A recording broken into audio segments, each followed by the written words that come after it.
నమస్తే, welcome to టీవీ7 news. YSRCP TUC నాయకుడు దోర్నాల సేఫ్టీ డ్రైవర్ అసోసియేషన్ అధ్యక్షులు షేక్ షా వలి మరోసారి తన మానవతా హృదయాన్ని చాటుకున్నారు.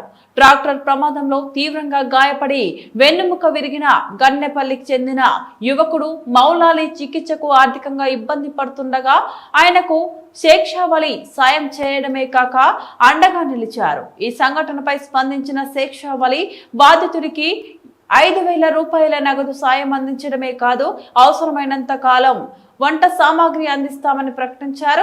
మౌలాలిని ఒంటరిగా వదలబోనని మరికొంతమంది మిత్రుల సహకారంతో మరింత సాయం చేస్తానని స్పష్టం చేశారు. ఇది కేవలం ఒక సహాయం కాదు, బాధిత కుటుంబానికి ఒక ఆశా కిరణమని గ్రామస్తులు పేర్కొన్నారు. మౌలాలి తల్లి అమ్మమ్మలు కంటతడి పెట్టుకుంటూ ఇలాంటి మంచి మనసుల సాయం మాకు ఓ వరంగా భావిస్తున్నామని ఆవేదనతో కలిసి కృతజ్ఞతలు తెలిపారు. ఇలాంటి ఘటనలు జరిగినప్పుడు నేనున్నానని ఆపన్న హస్తం అందిస్తూ పెద్ద దోర్నాల మండల పరిధిలో పేదల పక్షాన అండగా నిలిచిన సేఫ్టీ డ్రైవర్ అధ్యక్షులు షేక్ షా వలిని పలువురు అభినందించారు. గ్రామంలో అందరికీ స్ఫూర్తిదాయకంగా నిలుస్తాడని ఆశిస్తున్నారు.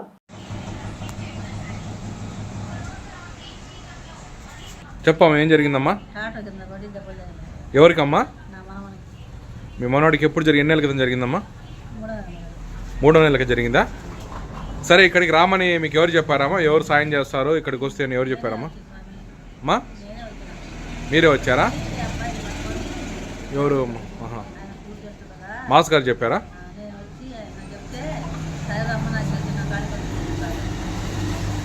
మీకు ఎవరు చెప్పారండి? మాస్ గారు నా సొంత ఊరు కాబట్టి ఇంకా వచ్చేది నేను చెప్పాను.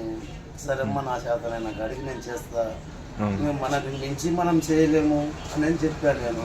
షేక్ షా వలి గారు సాయం చేస్తారని మీకు ఎవరైనా తెలియజేశారా? అడిగే వచ్చి అడిగితే నా చేతనైనా కాడికి నేను చేస్తాను రమ్మను అంటే మళ్ళీ పిలిపించా, ఊరికి పంపించి మళ్ళీ నిన్న పిలిపించాను నిన్న సాయంత్రం. సరే అమ్మా.